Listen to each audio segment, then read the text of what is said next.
Olá, comunidade acadêmica, tudo bem? Seja muito bem-vindo e bem-vinda a mais um episódio do Chá da Tarde aqui na UniCV, hoje com a seguinte temática: a importância da formação bilíngue na formação docente. E para discutirmos a respeito desse tema, temos a presença ilustre do nosso professor aqui, o professor Robson. Tudo bem, professor? Tudo bem, Rayane. Muito obrigado pelo convite, tá? Imagina. O nosso convidado, ele tem 23 anos como intérprete de Libras, 5 anos como docente no ensino superior, 3 anos como presidente de banca na Universidade Estadual do Paraná, é bacharel em Teologia pela Unicesumar, licenciado em Letras Libras, proficiente em docência no ensino de Libras pelo INES, o Instituto Nacional de Educação de Surdos, especialista em educação bilíngue para surdos pelo IEP de Apucarana, e intérprete da UNIR, a Unidade de Inclusão e Recursos Acessíveis, e professor formador em Libras. Seja bem-vindo, professor. Muito obrigado, gente. Para mim é um prazer poder estar aqui com vocês, estar aqui com você, Rayane, para poder falar desse tema que é de suma importância para a nossa vida, né? Antes, pessoal, de fazer a primeira pergunta, eu vou trazer algumas informações a respeito da legislação para vocês. A Lei 10.436 de 2002, ela dispõe sobre a língua brasileira de sinais no seu artigo 1º, onde a Libras ela é reconhecida como um meio legal de comunicação e expressão e há outros recursos de expressão a ela associado. A Lei 14.191 de 2021 insere a educação bilíngue de surdos na Lei Brasileira de Diretrizes e Base da Educação Nacional, ALDB.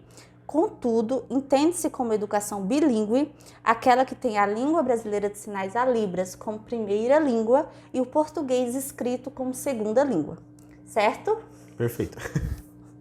Diante das circunstâncias da história, o mês de setembro ele é dedicado à comunidade surda, com o intuito de sensibilizar a educação bilíngue, relembrar os retrocessos e os avanços, conceder uma homenagem a todos que foram executados lutando pelo seu direito de viver, representar e gerar mais movimentos e gestos no contexto que cada um de nós está inserido. Trataremos a partir de então sobre a importância de relembrar neste mês Setembro Surdo Azul, sobre a importância da formação bilíngue na formação docente. Professor, visando os pilares da proposta bilíngue na educação de surdos, quais os caminhos? O caminho que eu posso dizer, primeiramente, é a gente começar a desmistificar o que é a língua de sinais, né? Como a própria Rayane ela mesma mencionou, nós temos a língua brasileira de sinais, que foi reconhecida e oficializada ali no ano de 2002, porém, nós não temos uma difusão da língua de sinais de uma maneira correta. Ela é a língua específica da comunidade surda, porém ela não tem sido a segunda língua do nosso país. Falta informação, falta divulgação, falta trabalho, falta acesso ao conhecimento da língua de sinais, e eu posso garantir porque a maioria das pessoas somente tem noção da língua de sinais, só tem noção da pessoa com surdez, do surdo, a partir do momento que tem um contato com ele, seja ele em sala de aula, no contexto acadêmico, dentro de casa, com os vizinhos, com a família, mas no momento que você tem esse contato, no momento que você tem esse momento de relacionamento, aí você começa a entender quais são as nuances daquela comunidade e também dessa característica da língua de sinais. Então, mudar esse conceito já com toda certeza muda a perspectiva que nós temos acerca da inclusão e também a aceitação, o reconhecimento, o trabalho e também a unidade juntamente com a comunidade surda.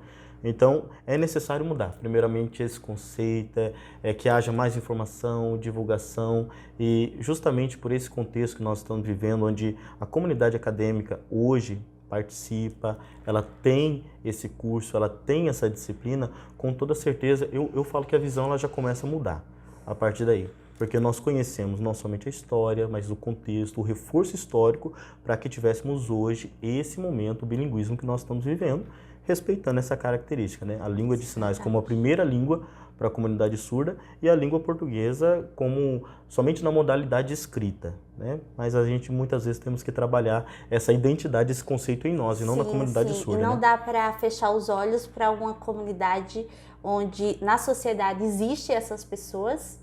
E se a gente for pensar pela história, eles já sofreram muito lá atrás, né? Se a gente for pensar lá na época do nazismo e tal, que eles eram denominados como pessoas que não precisariam viver. Então, é muito importante e necessário hoje, principalmente a gente falando sobre a inclusão e incluir o bilinguismo nisso. É porque a hostilidade ela começou assim, bem antes disso. Até mesmo a família, eles não tinham esse conhecimento, esse entendimento, e a hostilização começava por parte da família. Hoje a maioria dos surdos tem como defesa, tem como ali proposta de cuidado, de amparo e aceitação a família. Porque a comunidade ela somente se prepara quando ela se depara com o surdo, né, fazendo o ingresso na faculdade, fazendo o ingresso na sala de aula, né, participando da empresa onde trabalha. E quando nós lembramos que pelo último censo que nós tivemos, temos aproximadamente no nosso país de 8 a 10 milhões de surdos. Caramba. Então, em algum momento, vai ser realidade termos esse surdo no nosso contexto, na nossa vivência. Certo. E para você, qual que é a importância da Libras quando falamos em educação bilíngue? Eu sou professor, né, então eu posso garantir para você que isso sim é o desenvolvimento. Isso sim é você poder trabalhar a dinâmica, você trabalhar com aquilo que o surdo ele gostaria de aprender. Porque quando nós pegamos ali século XV, quando começou todas as tentativas de educação, todas as propostas, né, foi voltada somente para quem? Para a nobreza. Para a nobreza através de preceptores que tinham como objetivo ali dar continuidade na herança da família, onde o surdo ele tinha que aprender a ser oralizado. Então não era o conceito, não era a especificidade da comunidade surda, né, que eles tinham. Depois, como o marco do século XVIII, que foi o reforçamento, né, que todas as abordagens elas começaram a aparecer, a comunicação total, né, começou a nascer nesse momento, a comunicação gestual, tudo nesse momento, até esse conceito de bilinguismo que nós tivemos, foi datado e foi pautado pelo quê? Pelo conhecimento, muitas vezes, dos ouvintes. Nós precisamos dar abertura para o surdo. Para o surdo poder falar, para o surdo poder expressar aquilo que ele deseja, aquilo que ele quer, de que maneira que ele quer ser ensinado, de que maneira que ele quer mostrar a vida dele, né? E ele poder ter espaço através disso. Então eu falo assim que essa importância é justamente você dar voz, você dar vez para o surdo poder relatar aquilo que é importante para ele, aquilo que tem significado para ele. Total. Na prática, como que você enxerga esse processo? Você acha que os profissionais eles têm tido essa preocupação em buscar ter uma formação abrangendo essa área, esse processo, querer encarar isso de uma forma que transforme e construa uma sociedade melhor formada? A gente não pode esperar isso da sociedade, né? O profissional que tem interesse de mudar esse conceito, ele precisa mudar primeiramente de uma forma particular, né? Porque apesar de todas as leis, de todos os decretos que nós temos, eu falo para todo mundo que nós não temos uma vistoria, nós não temos um acompanhamento de como está sendo a evolução e o cumprimento dessas leis, desses decretos acerca da inclusão. Então eu falo assim que os profissionais eles precisam estarem sim capacitados, se capacitar através desse conhecimento, da aprendizagem, da língua de sinais, as mudanças de terminologias que nós precisamos mudar urgentemente esse conceito acerca da surdez, da pessoa com surdez, né? Para você entender, nós não temos surdo-mudo, tá? Nós temos o surdo, porque a mudez não está relacionada à sua surdez, são duas deficiências completamente diferentes. Então nós precisamos mudar esse conceito, o profissional precisa sim se capacitar, estar preparado para isso. E eu não estou falando que precisa ser fluente em língua de sinais, ser um profissional bilíngue, não, mas é entender e trabalhar a inclusão da maneira correta. É verdade. Pensando pelo outro lado, né, qual que é a importância do ensino de Libras nas escolas e da educação bilíngue para os surdos? Como foi falado como eu falei agora há pouco, nós temos essa estimativa de 8 a 10 milhões de surdos no nosso país. Então é muito fácil, né, vai ser muito comum você ter em sala de aula um aluno com surdez, né? Então nesse momento que acontecer, eu não posso pensar que o intérprete de Libras ele é a inclusão, ele faz parte da inclusão. Então eu preciso mudar essa chave dentro da sala de aula, trazer a língua de sinais, porque senão ele somente vai estar na sala, ele somente vai estar na escola, ele só vai ter contato com uma pessoa. Então o que adianta a gente olhar para uma deficiência, mas não pensar ali nessa empatia, nesse momento de relacionamento, quando se a gente mudar isso ainda mais para as crianças Sim. aprendem muito rápido. Sim. E as crianças elas têm interesse, tá? Elas têm vontade de aprender com toda certeza, né? Nós adultos já vamos para aquele costume, né? Somente quando estamos vivendo que nós passamos essa rotina e essa prática. Não, para a criança isso é algo natural. Começar já na primeira infância. Isso, a criança ela já tem um relacionamento completamente diferente. E para eles, o aprendizado, quanto mais precoce, eu estou falando do ouvinte, né? Quanto mais precoce, melhor é. O surdo, a criança, quanto mais cedo for inserido dentro da comunidade surda, aprendendo a língua de sinais, entendendo acerca das tecnologias da cultura surda, ele vai ter uma abrangência completamente diferente. Ele vai entender que ele não está isolado, ele não está sozinho, né? Ele não está à parte, não está à margem dessa sociedade. Então a importância disso é justamente o desenvolvimento, tanto para o ouvinte, ter o conhecimento da língua de sinais e poder ali captar um relacionamento com o surdo, e também esse relacionamento do surdo para com o ouvinte e as demais pessoas da sociedade. Então, quanto antes isso acontecer, melhor para o desenvolvimento. Você acha que as escolas no Brasil, elas estão preparadas para receber os surdos e ter essa implementação da educação bilíngue?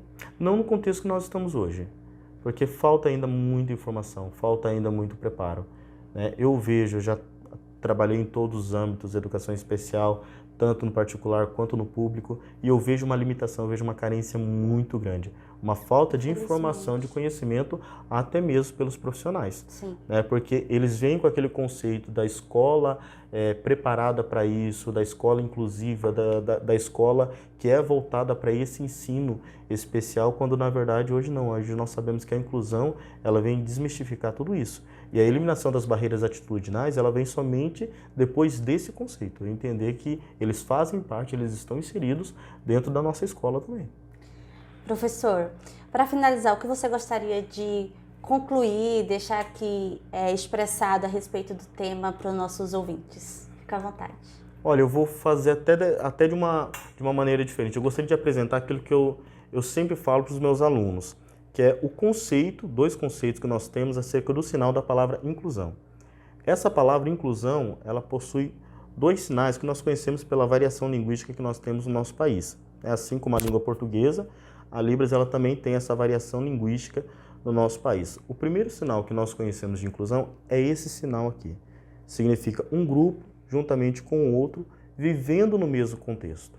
Nós temos um outro sinal, um segundo sinal conhecido para a palavra inclusão, que é esse sinal aqui, ó. Dois grupos diferentes, mas unidos, vivendo no mesmo conceito. Então você pode perceber que o sinal ele mudou, mas o conceito ele continua o mesmo. Apesar da atitude, do comportamento, da maneira de se portar possa ser diferente em alguns lugares, nós não podemos mudar o nosso conceito acerca da palavra inclusão e da prática da inclusão. Porque somente desse jeito, dessa maneira, que nós iremos ter uma empatia e ver esse surdo de uma maneira diferente e entender ali as desigualdades e as diferenças de cada comunidade. Nossa! Professor, muitíssimo obrigado pela sua disponibilidade, sua gentileza em vir até aqui discutir sobre o que é a sua prática, é o seu dia a dia, o que você vivencia. E eu te convido também a ir lá no canal do YouTube, deixar um joinha, um comentário e ajudar no engajamento aqui do nosso vídeo, tá bom, pessoal? Um abraço e até a próxima. Tchau, tchau, pessoal. Foi um prazer.